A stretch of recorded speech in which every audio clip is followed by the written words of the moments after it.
본 방송에서 제공하는 투자 정보는 투자 판단에 대한 조언입니다. 방송에서 제공하는 주식의 가치, 가격 상승 및 하락에 대해서는 방송사에서 보장하지 않습니다.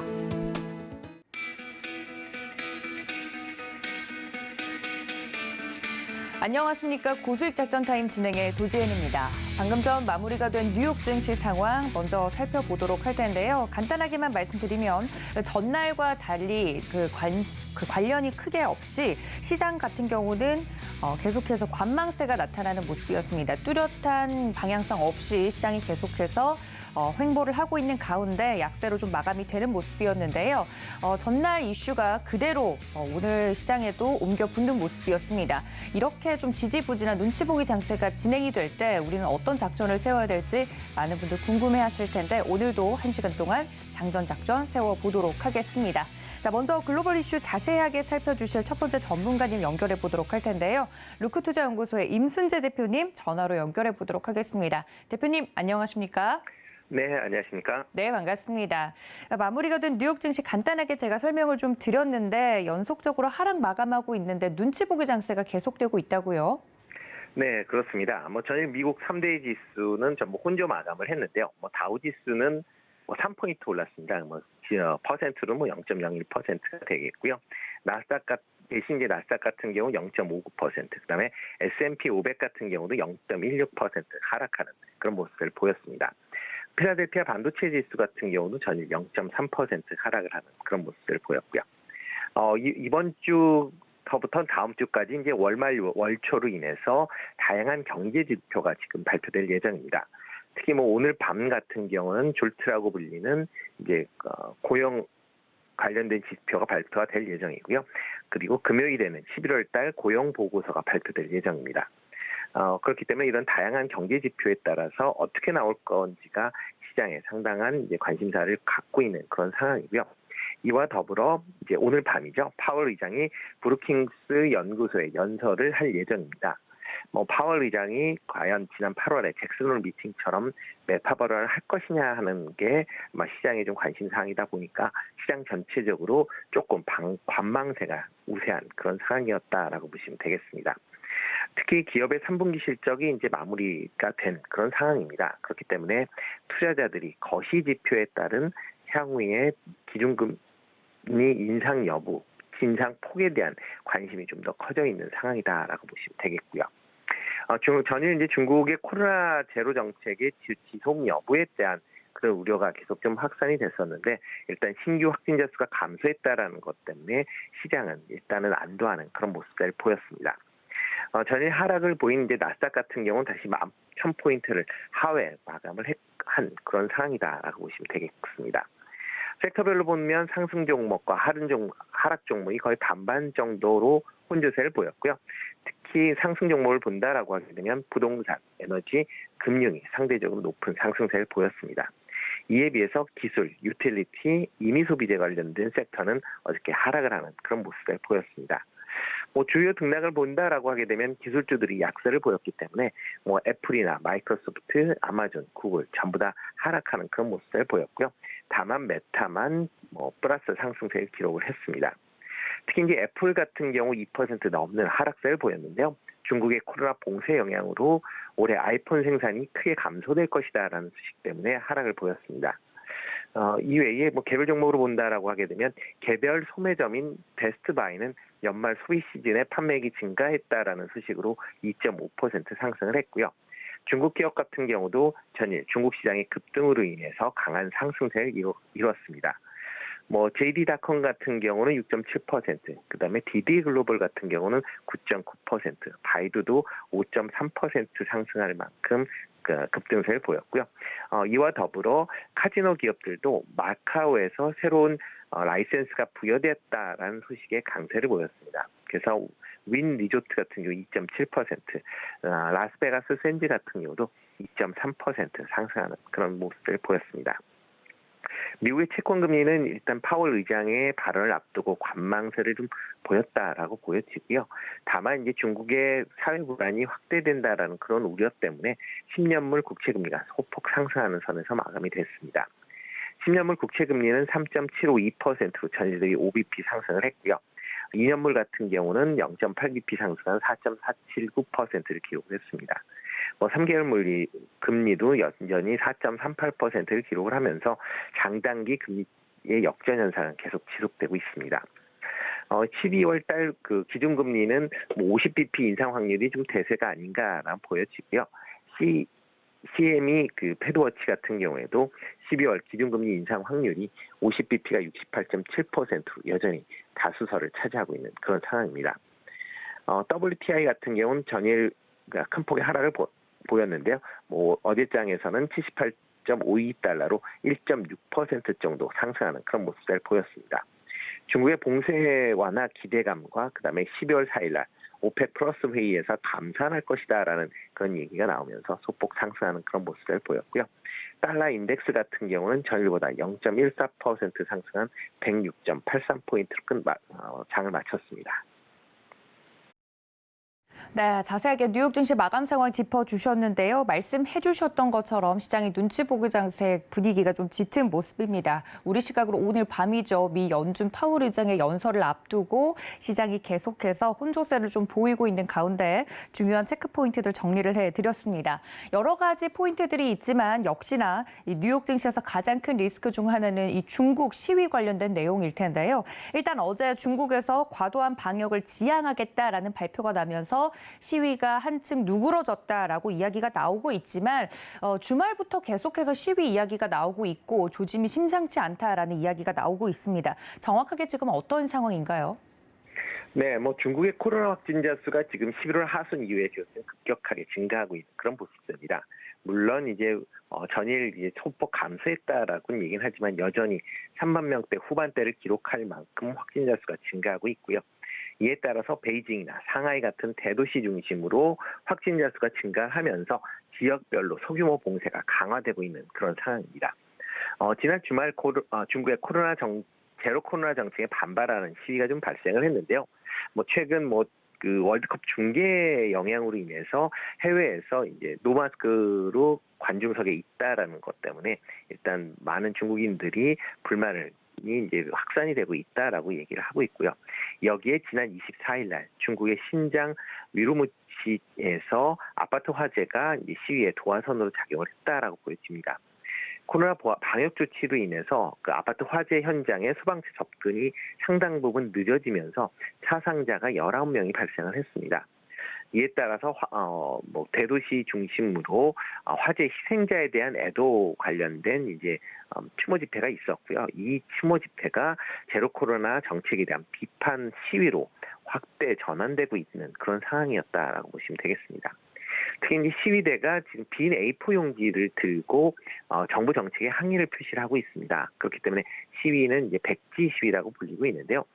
과거에 이제 이렇게 A4 용지에 무슨 이제 반정부 구호를 적는다든가 하게 되면 이제 향후에 그 관련된 중국 정부에서 추가적인 그 조치가 있을 걸로 예상이 되고 있기 때문에 그래서 이제 일단 빈 용지로 항의 표시를 하고 있다라고 보시면 될 것 같습니다. 특히 베이징시 같은 경우는 1989년 천안문 사태 이후에 처음으로 가두 시위가 발생을 할 만큼 상당히 지금 중국 당국에서 좀 엄중하게 지금 보고 있는 거 아닌가라는 생각을 해보고 있습니다. 이에 따라서 중국 정부도 강원 전략으로 지금 시위 발생을 지금 저지하고 있는 그런 상황이다라고 보시면 될 것 같은데요. 중국 정부가 코로나로 인해서 이제 그 완화 정책으로 일단 코로나 지역의 봉쇄 조치를 좀 완화하는 그런 조치를 명령을 내렸습니다. 특히 이제 발생 지역이 코로나 발생을 한 지역은 빠르게 봉쇄를 하고 만약 추가 확진자가 없다라고 하게 되면 빠르게 해제하라라고 얘기를 했고요. 그리고 지역 내에 지금 현재 전수 PCR 검사를 지금 실시를 하고 있는데요. 추가 확진자가 없거나 아니면 바깥 활동을 하지 않는 사람에 대해서는 PCR 검사를 하지 않을 수 있다라고 좀 유연하게 대처를 하겠다라고 얘기를 하고 있습니다. 그리고 덧붙여 이번 화재 때도 이제 얘기가 나왔던 것 중에 하나인데 봉쇄 지역 내 출입구와 소방 도로를 지금 철제 펜스로 막고 있는데 이런 행위도 금지시킨다라고 얘기를 했습니다. 이와 더불어 고위험군인, 고령자에 대한 코로나 백신 접종도 확대를 하겠다라고 발표를 했는데요. 지금 중국 내에 80대 이상 고령자의 코로나 백신의 부스터샷 접종률이 65%에 불과하고 있습니다. 그렇기 때문에 코로나가 확진된다라고 하게 되면 이런 고령자 중심으로 아마 사망자 수가 늘 수 있다라는 것도 늘 수가 있는데요. 이런 걸 좀 미연에 좀 방지하겠다라고 보시면 될 것 같습니다. 이와 이제 온건 정책 외에도 이제 강경 정책도 지금 같이 발표가 되고 있는데요. 중국 공산당의 중앙정법위원회, 어떻게 보면 그 공안과 이제 군대를 한꺼번에 그러니까 치안을 같이 이제 갖고 있는 권력 기관이다라고 보시면 되는데요. 여기서 백지 시위에 대한 단속을 강화하겠다라는 의지를 표명을 했습니다. 특히 사회 질서를 교란하는 위법 행위를 단속해서 사회 안정을 수호하겠다라고 얘기를 했고요. 이에 따라서 주요 대도시에 무장경찰을 투입해서 시위를 지금 원천적으로 차단하는 데 주력을 하고 있습니다. 이와 더불어 이제 시위 발생 우려 지역 내에 시민들한테 무작위적으로 휴대폰 검열을 통해서 지금 제한을 하고 있다라는 것도 알려질 만큼 좀 강한 단속 의지가 지금 나와 있고요. 이런 강원 전략으로 인해서 지난 월요일에 중국 내 시위는 일단 소강 상태로 좀 접어든 걸로 그렇게 보여집니다. 그렇지만 지금 상황은 좀 더 상황을 좀 지켜봐야 되는 그런 시점 아닌가 싶고요. 이번 주말까지 주요 대도시의 시위 여부에 따라서 확산 여부도 결정이 되지 않을까 싶습니다. 이렇게 이제 중국 시위가 확대가 되면서 미국을 비롯한 이제 서방 국가에서는 민주적인 평화 시위에 대해서 보장을 하라라고 계속 얘기를 하고 있는 그런 상황이고요. 이와 더불어 글로벌 전체적으로 지금 중국 내에 이런 시위와 연대 시위가 지금 확산되고 있는 것도 특이점이다라고 보시면 되겠습니다. 중국의 코로나 방역이 어떻게 될지는 최종적으로 시진핑 주석의 의중에 따라 달려있다라고 보시는 게 맞지 않을까 싶습니다. 지난 3년간 제로 코로나 정책에 대해서 다른 국가에 비해서 우월하다라고 계속 얘기하고 있었던 그런 상황이기 때문에 쉽게 정책이 변화되기는 어렵지 않을까 싶습니다. 다만 이제 중국 내에 제로 코로나 정책이 지속이 될수록 중국 경제가 악화되고 사회적 불안 요소로 작용하고 있다라는 걸 보면 지금 급격한 그런 이제 개편보다는 아마 점진적으로 아마 이런 코로나 정책이 변경이 되지 않을까라고 예상이 되고 있습니다. 네, 중국 코로나19 방역 정책 그리고 계속해서 커져가고 있는 시위 관련돼서 이야기를 자세하게 좀 나눠봤습니다. 이번 주 내내 이 중국발 리스크 이야기를 좀 해드리고 있는 것 같은데 무엇보다 중요한 건 글로벌 경제에 주는 충격일 것 같습니다. 특히 앞서서도 살짝 뉴욕 증시 마감 상황 전해주실 때 이야기를 해주셨는데 애플 같은 경우는 지금 쇼핑 시즌 앞두고 이 중국 시장이 셧다운이 되면 생산 부족에 시달릴 위기에 놓였다 이야기가 또 나오고 있습니다. 글로벌 기업뿐만 아니라 국내 기업에도 영향이 있을 것 같은데요. 어떤 영향이 직접적으로 좀 있을까요? 네, 방금 말씀해 주신 애플의 경우에는 지금 올해 말까지 아이폰 생산을 지금 한 500만 대에서 800만 대 정도 이제 생산 차질을 빚을 것이다라고 예상을 하고 있습니다.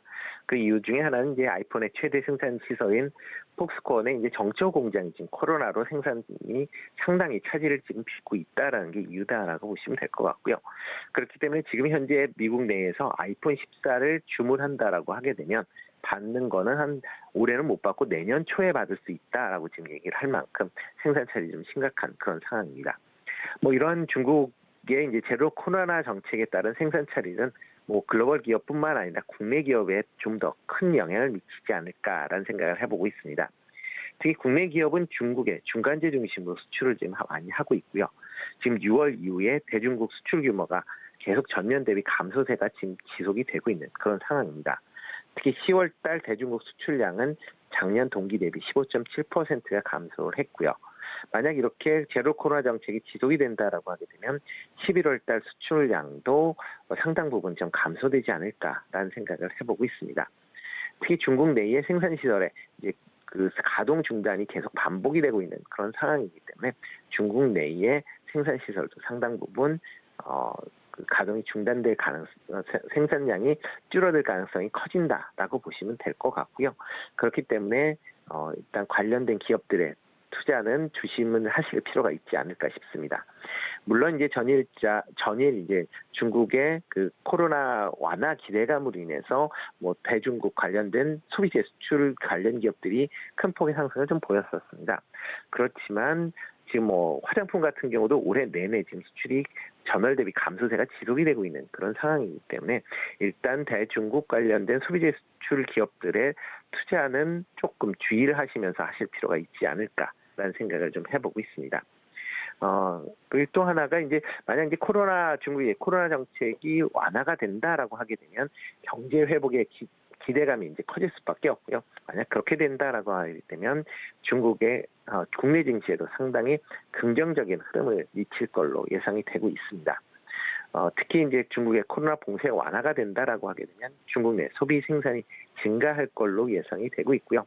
중국 내에 뭐 최종 제품용 부품을 수출하는 국내 기업의 실적도 상대적으로 좋아질 걸로 예상이 되고 있습니다. 그렇지만 중국 경제가 만약 제로 코로나 정책이 이어진다라고 하게 되면 중국 경제가 침체가 될 가능성이 지금 좀 더 높아진 그런 상황이다라고 보시면 될 것 같고요. 특히 이제 올해 중국 경제 성장률이 지금 2%까지 떨어질 것이다라는 우려가 지금 커져 있는 상황인데 여기에 코로나 정책이 지속이 될 경우 경제 성장률이 0% 수준까지도 하락할 가능성도 여전히 남아 있다라고 보시면 될 것 같습니다. 그렇기 때문에 뭐 국내 투자자들은 중국의 코로나 정책 변화에 따라서 투자에 임하시는 전략이 필요하지 않을까 싶고요. 단순한 기대감으로 투자를 하시는 것보다는 중국 정부의 변화된 코로나 정책이 발표될 때에 주목을 해서 투자를 하시는 게 좀 더 낫지 않을까 싶습니다.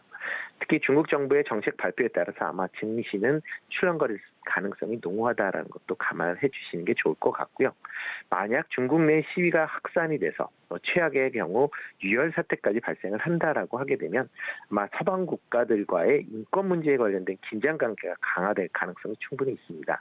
그렇게 되면 중국 시장 내에 충격이 불가피할 것 같고요. 이런 중국 시장의 충격은 우리나라 증시에도 상당히 악영향을 미칠 수도 있으니까 그런 점도 감안을 해서 보시는 게 어떨까 싶습니다. 네, 이 중국발 리스크에 국내 기업들도 근심입니다만 일단 직격탄을 좀 받고 있는 애플과 관련된 내용 자세하게 좀 짚어봐 드렸고요. 어떤 경제적 영향이 있을지 자세하게 좀 이야기를 들어봤습니다. 특히 우리나라 같은 경우는 중국에 대한 수출 의존도가 굉장히 높기 때문에 이 부분에 대해서 짚어보지 않을 수 없을 것 같은데 자세하게 좀 말씀을 드렸고요. 참고로 간밤에 애플 같은 경우는 2%대 넘는 하락폭을 보였다는 점까지 알려드리도록 하겠습니다. 자, 그렇다면 대표님 저희 오늘장 작전 세워보도록 할 텐데요. 국내 증시도 눈치 보기 장세가 짙을지 궁금합니다. 어떤 작전이 유효할까요? 네, 뭐 전일 이제 국내 증시가 이제 중국의 코로나 기대감으로 이제 크게 올랐다라고 보여지는데요.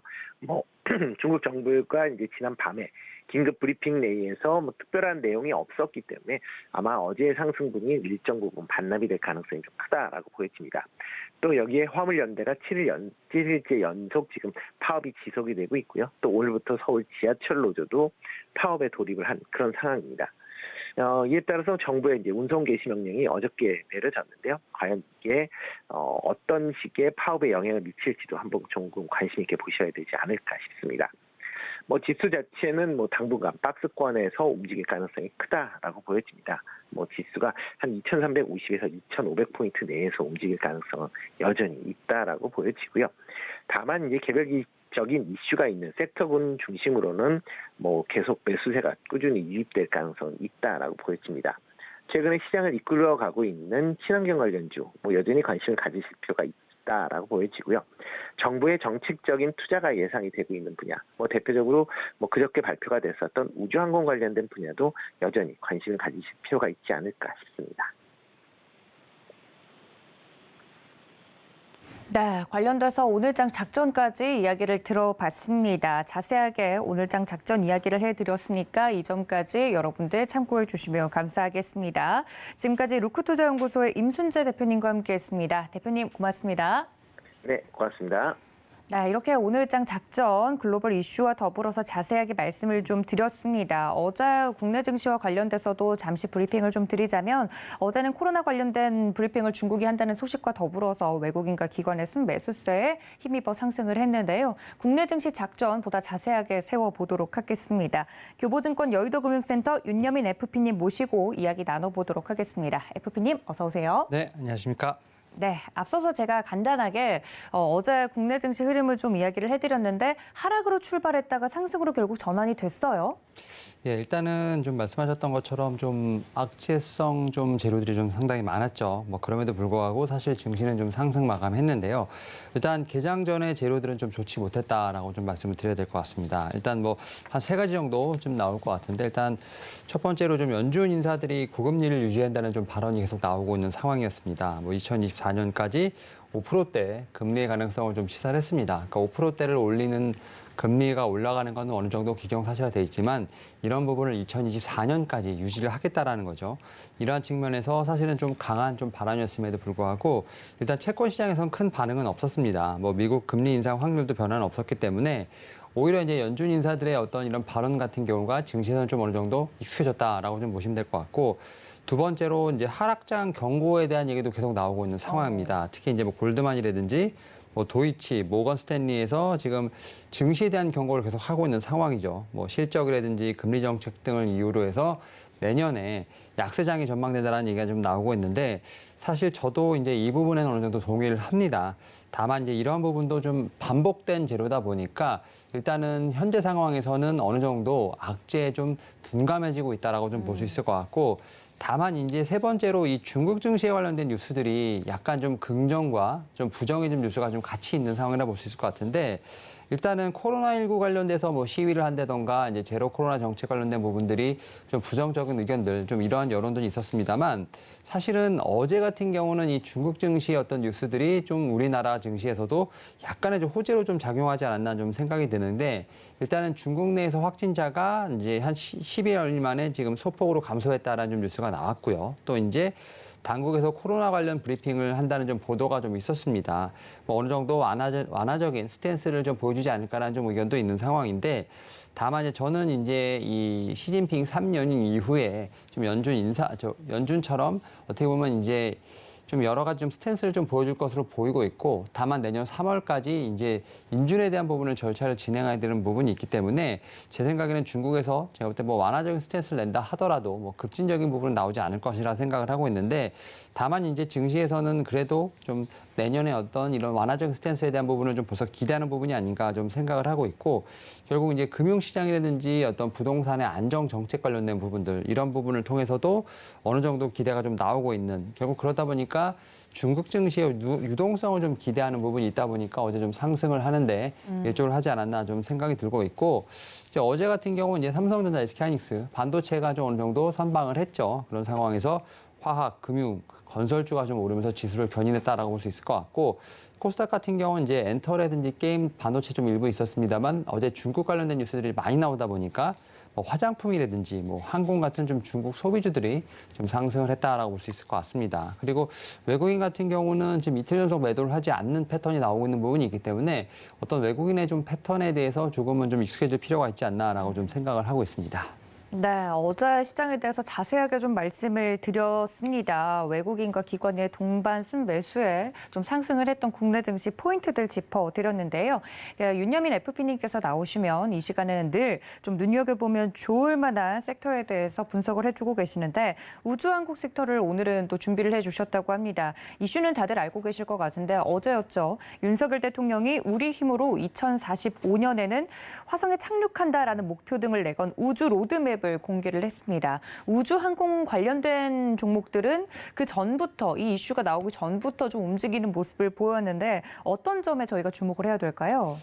일단은 이 우주항공 섹터라고 좀 말씀을 드립니다만 사실은 약간 방산과 엮여 있다라고 좀 봐야 될 것 같고 다만 이제 우주항공 섹터 같은 경우는 어떻게 보면은 일반 섹터라기보다는 이제 정부가 좀 이끌어 나가는 좀 섹터가 아닐까라는 좀 생각을 하면서 제가 이제 뭐 원전, 뭐 방산 얘기한 것처럼 이제 이런 우주항공 섹터도 결국은 좀 정부가 좀 이끌어가는 정책에 대한 수혜를 많이 받을 수 있는 섹터가 아닐까 좀 생각을 하고 있는데 일단 말씀하셨던 것처럼 이제 28일에 지금 이제 미래 우주 경제 로드맵 선포식이 좀 열렸었죠. 여기서 이제 윤석열 대통령이 이제 미래 우주 경제 로드맵을 좀 발표를 했는데 2045년까지입니다. 그러니까 지금으로부터 한 23년까지 지금 미래를 좀 내다보고 지금 로드맵을 좀 발표를 했다 볼 수 있을 것 같은데 일단은 5년 내에 좀 달에 갈 수 있는 독자 발사체 엔진 개발을 좀 시작을 하겠다고 얘기를 했었고 10년 뒤에는 달 착륙, 그다음에 이제 2045년에는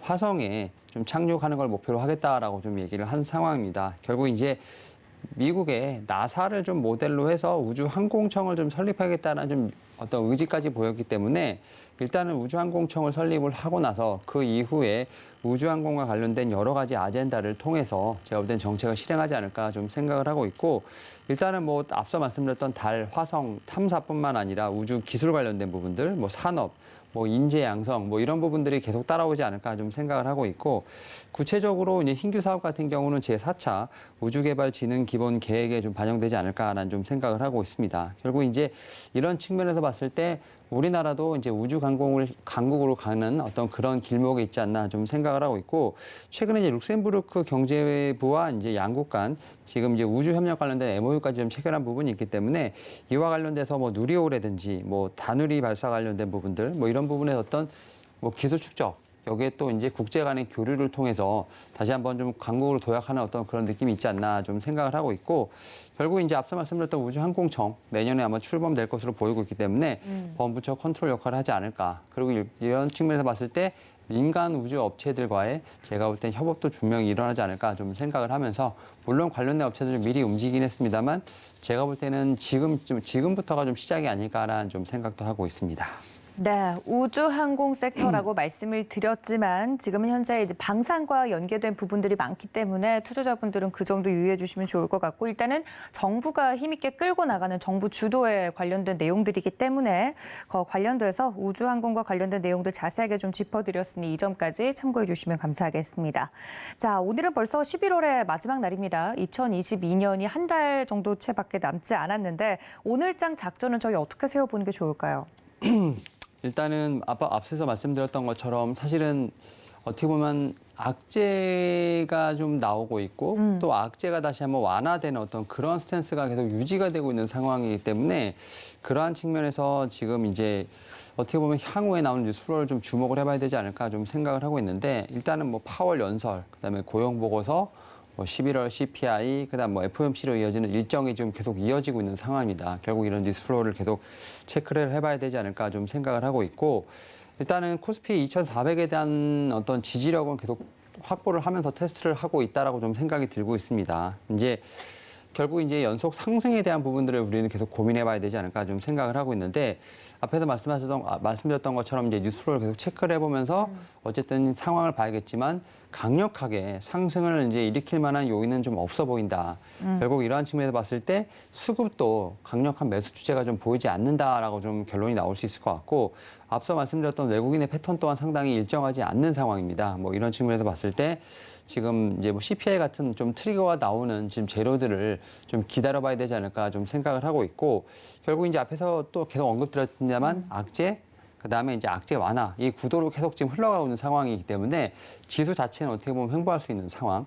여기서 결국 이제 밑에서 이제 나오는 종목 장세는 계속 펼쳐지지 않을까 좀 생각을 하고 있습니다. 특히 이제 11월에 지금 이제 거의 이제 마지막에 왔습니다만 네. 최근에 좀 힘을 쓰고 있는 게 이제 철강이라든지 뭐 금융, 기계 어떻게 보면은 이제 경기 민감주들이 좀 올라오고 있는 상황인데 결국 이렇다는 것은 이제 어쨌든 하방 지지력에 대한 확보는 분명히 일어났다고 볼 수 있을 것 같습니다. 결국 이제 외국인의 좀 수급, 그다음에 이제 4분기라든지 내년에 실적이 좋아질 만한 그런 종목들에 대한 제가 볼 땐 집중이 좀 필요하지 않을까 생각하고 있습니다.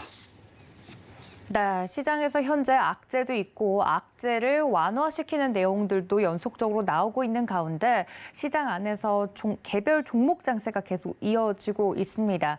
연말이 다가올수록 어떤 종목을 가지고 포트폴리오를 구성을 해야 될지 많은 개인 투자자분들이 궁금해하시고 고민하고 계실 텐데 이 부분에 대해서 시장 진단 저희가 계속해서 해드리고 있으니까요. 이 점 저희와 함께 보시면서 고민 풀어가 보시면 좋을 것 같습니다. 저희 장중에도 FP님 모시고 시장 움직임 파악해 보도록 하겠습니다. 장전은 여기까지 교보증권 여의도금융센터 윤여민 FP님과 함께 해봤습니다. FP님 고맙습니다. 네, 감사합니다.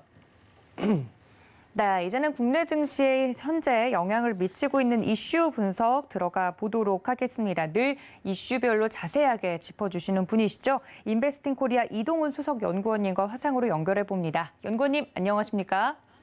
네, 안녕하십니까. 네, 반갑습니다. 늘 이슈 분석 자세하게 해주고 계시는데요. 이슈를 먼저 보고 저희가 장이 개장된 이후에도 시장을 보니까 시장에 대해서 흐름을 파악하기가 좋은 것 같습니다. 오늘 첫 번째 준비해 주신 이슈 같은 경우 화물연대 파업이 계속되고 있는 가운데 정부가 어제 업무 개시 명령을 내렸지요. 각 사업 분야에 따라서 이 피해가 커져가고 있다고 하는데 자세하게 어떤 상황인가요? 네, 첫 번째로 짚어볼 이슈는 화물연대와 정부의 협상 결렬 소식입니다. 지난 24일을 시작으로 화물연대 총파업이 오늘로 7일째 접어들고 있습니다. 파업이 진행되는 동안에 산업계 전반에 피해가 커지면서 정부는 위기 단계 경보를 최고 단계인 심각으로 격상을 했는데요. 국토부는 이번 위기 경보 단계 상향은 화물연대 운송 거부가 전국적으로 확산한 점, 항만 등 주요 물류시설에서 운송 차질이 지속되고 있다는 점, 또 수출입 화물 처리에 차질이 발생하고 있는 점을 고려한 조치라고 밝혔습니다. 육상 화물 운송 분야에서 심각 경보가 발령된 것은 이번이 처음이라고 하는데요. 이러한 파업 상황의 심각성은 어제 운송을 거부하고 있는 벌크시멘트 수송 차량, 즉 BCT 운송 사업자와 그 차주에 대한 업무 개시 명령 발동에서도 느낄 수 있었습니다. 노무현 정부 시절 도입된 화물차에 대한 업무 개시 명령의 시행은 이번이 처음입니다. 윤석열 대통령은 불법과는 절대 타협하지 않겠다며 화물 자동차 운수법에 근거해서 업무 개시 명령을 내린 것으로 전해졌습니다.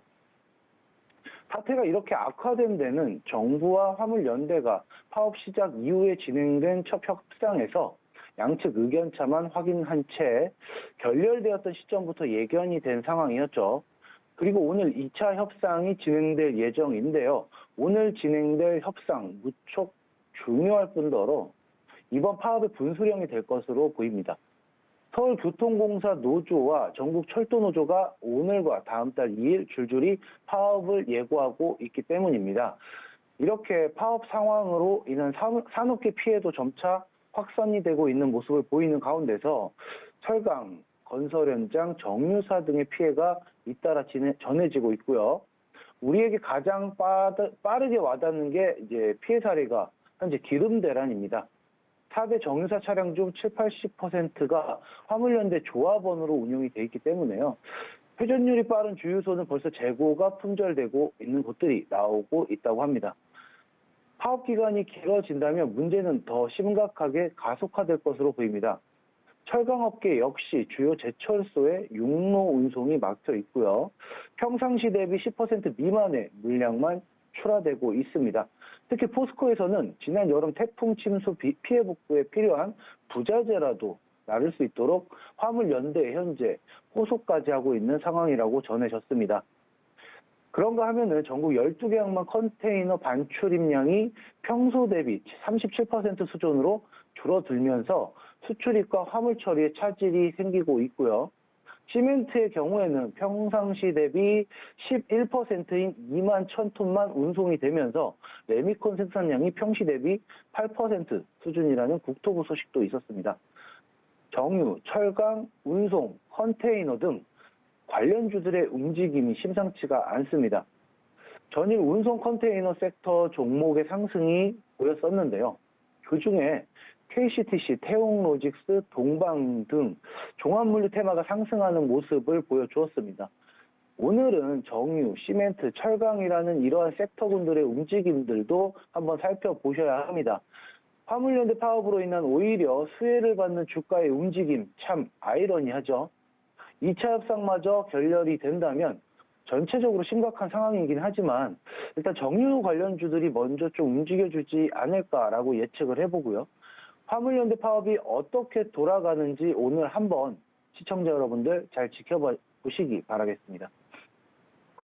네, 화물연대 파업이 계속되면서 이 산업 곳곳에서 문제점들이 속출하고 있습니다. 시멘트 관련된 부분들, 정유 관련된 부분들까지 자세하게 이슈 분석을 좀 해주셨는데 전문가님께서 말씀을 해주신 것처럼 굉장히 아이러니합니다. 이 부족 사태가 일어나니까 오히려 주가가 수혜를 받아서 움직일 수 있는 부분들, 오늘 시장에서도 충분히 반응이 나올 수 있는 부분들이기 때문에 이슈 자세하게 짚어봤습니다. 여러분들 이 점까지 참고 부탁드리고요.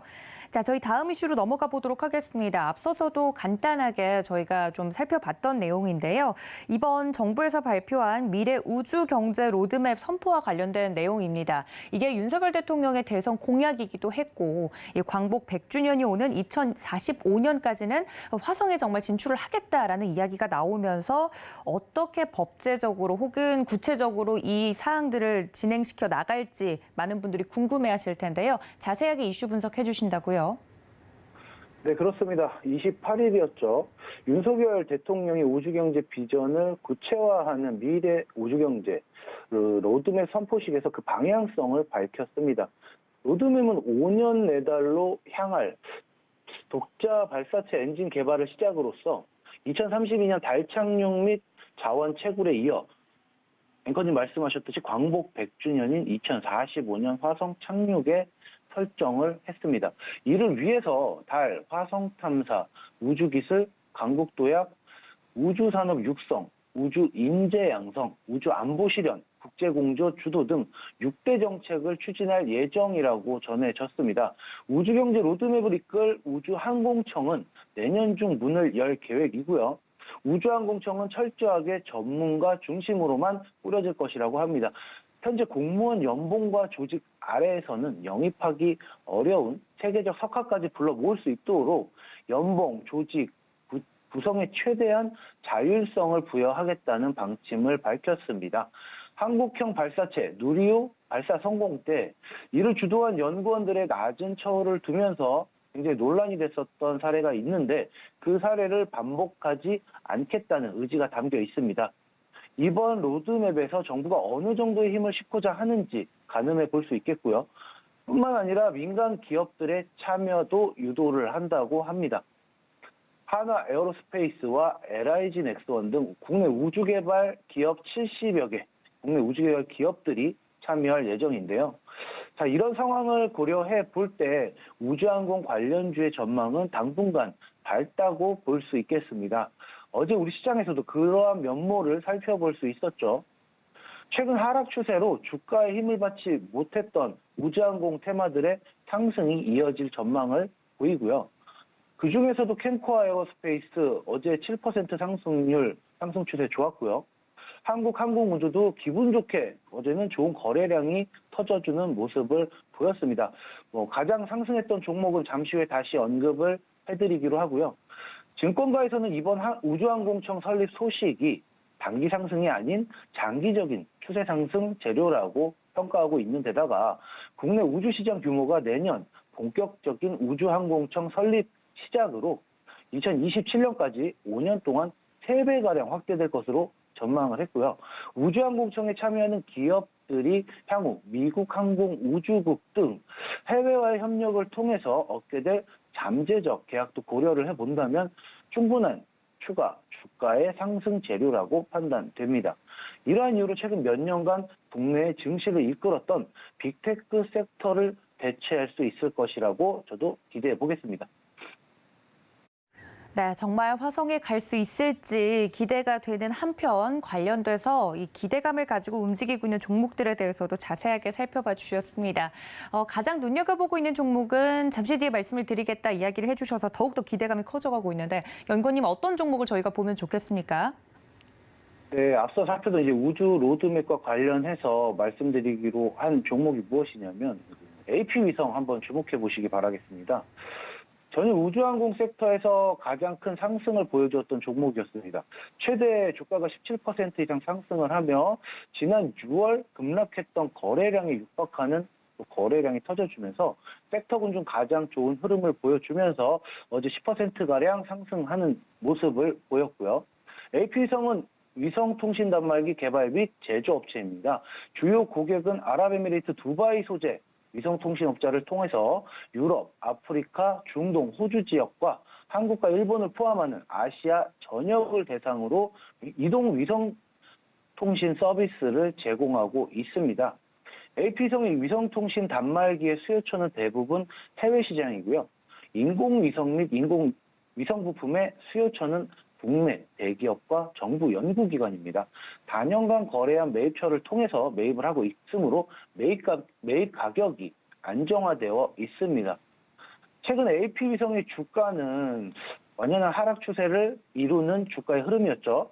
지금 제가 말씀드리는 부분은 테마 위주의 섹터별 순환매가 도는 시장 상황에서 이슈를 통한 급등으로 개인 투자자들의 관심을 끌며 현재 거래량을 보이고 있는 모습인 겁니다.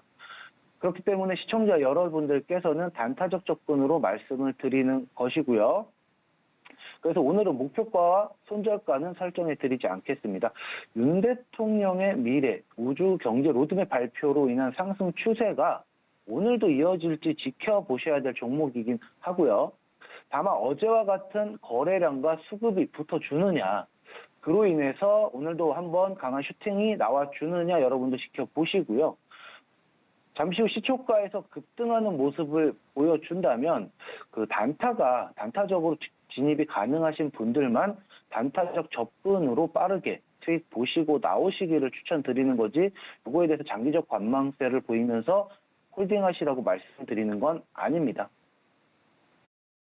네, 자세하게 종목에 대한 이야기까지 들어봤습니다. 여러분들 종목 인사이트까지 얻어가시기를 바라고요. 지금까지 인베스팅 코리아 이동훈 수석 연구원님과 함께했습니다. 연구원님 고맙습니다. 네, 감사합니다. 네, 이어서 종목에 대한 이야기 이어가 보도록 하겠습니다. 글로원 파트너스 이성웅 이사님과 연결합니다. 이사님 안녕하십니까? 네, 안녕하세요. 네, 반갑습니다. 이슈와 종목에 대한 이야기 들어볼 텐데요. 첫 번째 이슈, 중국 코로나 방역과 관련된 방역 정책과 관련된 내용입니다. 어느 정도 뉘앙스가 변화했죠. 어떤 부분에 주목하는 게 좋을까요? 어제 우리나라 시장 흐름 안에서 반영이 되었던 게 중국 정부에서 코로나와 관련된 정책이 톤이 많이 낮아질 것으로 예상이 되었고, 그와 관련해서 중국과 관련된 업종의 반등이 강했어요. 우리가 대표적으로 실적이 뒷받침되는 군이거나 아니면 아예 실적이 빠져있는 군에서 강하게 주가가 반등이 나오는 모습을 볼 수 있었고, 구체적으로 카지노라든지 화장품 업종의 주가의 강세가 나타났습니다. 그런데 두 업종 같은 경우는 좀 차이를 두면서 우리가 접근을 해야 될 게, 카지노는 저번 분기부터 이전에 1분기부터 실제 데이터가 턴을 하고 있는 걸 우리가 확인을 할 수 있었고요. 다만 화장품 같은 경우는 분기 실적 같은 경우가 턴이 나타나지 않은 상황이고, 기존의 중국과 관련된 시장 점유율 같은 경우가 이제 빠져 있어요. 그렇다 보니 좀 학습 효과로 인한 반등 정도로 생각을 하시면 되겠습니다. 즉 시세의 연속성 같은 경우는 좀 떨어질 수 있다는 점이겠고요.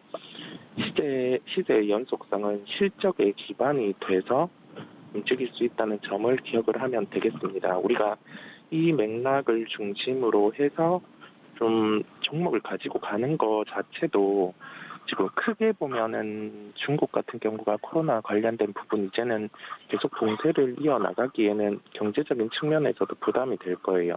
그렇다 보니 연결해서 코로나 봉쇄가 이어진다 하더라도 그에 따라서 관련주들, 그러니까 제로 코로나 정책이라든지 이런 관련주들의 조정이 나왔을 때 접근을 하는 게 낫다는 점이겠고요.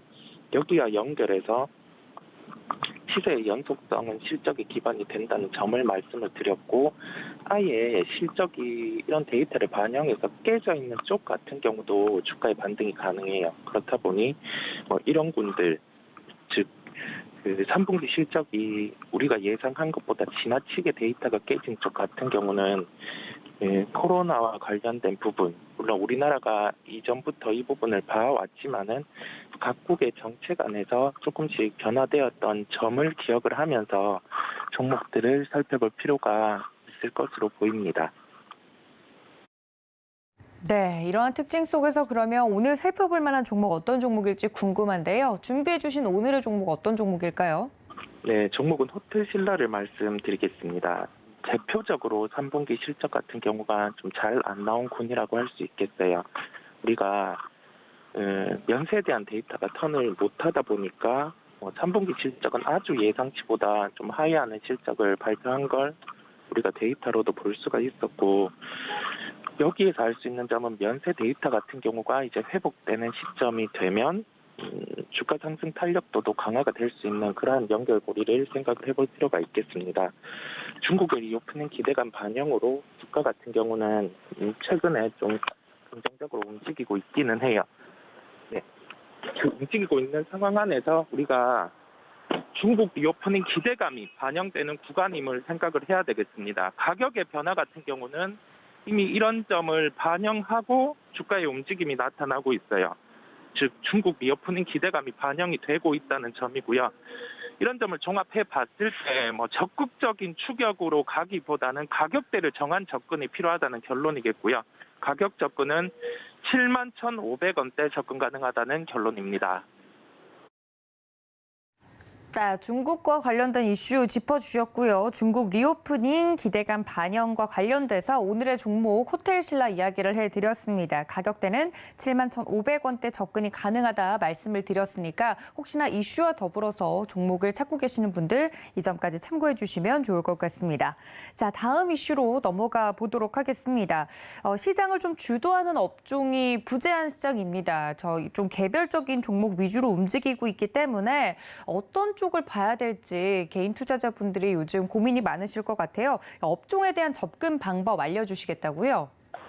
네, 최근에 분기 실적 같은 경우 발표가 이제 마무리됐죠. 일부 기업 같은 경우는 어제까지도 발표를 하는 기업들이 있었는데 우리가 첫 번째로는 기본으로 돌아갈 필요가 있습니다. 즉 분기 실적의 연속성에 주목을 할 필요가 있겠고요. 이런 기둥을 놓고 나서 시장의 성격에 따라서 좀 파생해서 개별주를 볼지 아니면 실적의 연속성이 있는 종목들을 볼지를 결정을 한다는 점을 가장 큰 포인트로 생각을 해야 되겠습니다. 자, 실적의 연속성이 없다라고 하면 이 실적의 연속성은 3분기 실적이 좋았어요. 그런데 4분기 실적은 3분기 대비해서 좀 꺾여 내려가는 그러한 업종 같은 경우는 여기에서 연결해서 생각해 봐야 될 점은 4분기 실적은 이제 내년에 나온다는 점이고 그 실적은 주가에 반영이 이미 돼 있을 거예요. 그러면 내년에 대한 기대감을 체크를 해볼 필요가 있습니다. 실적의 톤이 올해 대비해서 내년에 20% 정도 이상 성장이 나오는데 이 부분과 관련해서 실제 증설에 대한 가동이 올라오는지 아니면 제품에 대한 믹스 개선이 나타나는지 그러한 포인트를 체크해 볼 필요가 있겠고요. 이 두 부분, 증설에 대한 요소, 그다음에 믹스에 대한 개선, 두 부분과 관련해서 한 가지라도 나타난다고 하면은 주가는 선행해서 반응을 할 수 있는 시장의 특성을 기억을 해야 되겠습니다. 결론은 주가가 현재 주가 상황 안에서 지금 주가가 변동이 나와 있을 거예요. 그 변동 안에서 주가가 상승할 만한 촉매가 존재하는지, 이 촉매는 일정이 있는지. 터무니없는 일정 말고 정부 정책이라든지 아니면 각 기업, 대기업의 발표가 있는 경우가 있는지 아니면 빠져있는 주가 안에서 더 이상 나빠질 게 없는 부분, 그 나빠지는 요인을 제거할 만한 요인이 있는지 그러한 점을 살펴볼 필요가 있다는 점을 강조를 드립니다. 네, 그렇다면 준비해 주신 두 번째 특징적인 종목은 어떤 종목일까요? 네, 종목은 인탑스를 말씀드리겠습니다. 인탑스 같은 경우는 주요 사업 분야가 IT 디바이스, 금형 부분, 가전제품, 자동차 부품 이런 군의 사업을 영위를 하고 있어요. 그런데 본업이 IT 디바이스예요.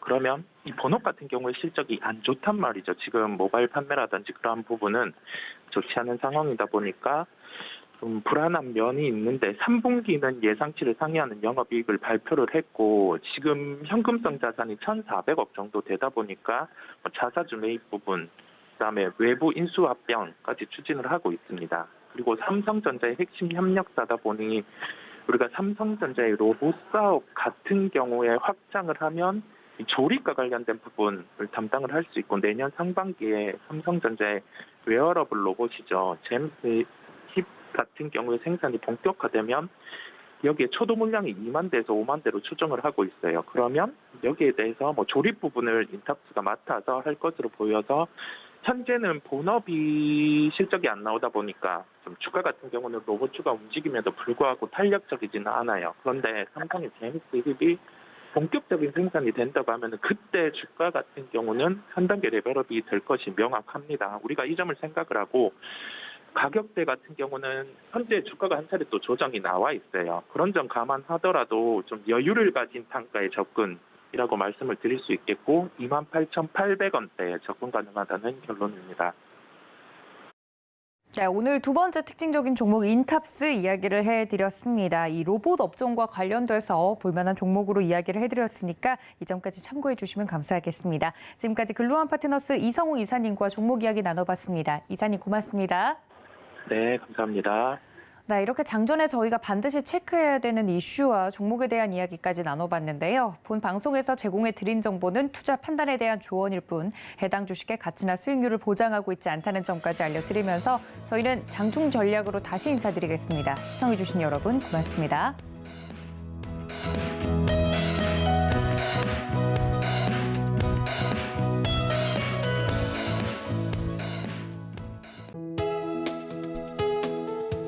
본 방송에서 제공하는 투자 정보는 투자 판단에 대한 조언입니다. 방송에서 제공하는 주식의 가치, 가격 상승 및 하락에 대해서는 방송사에서 보장하지 않습니다.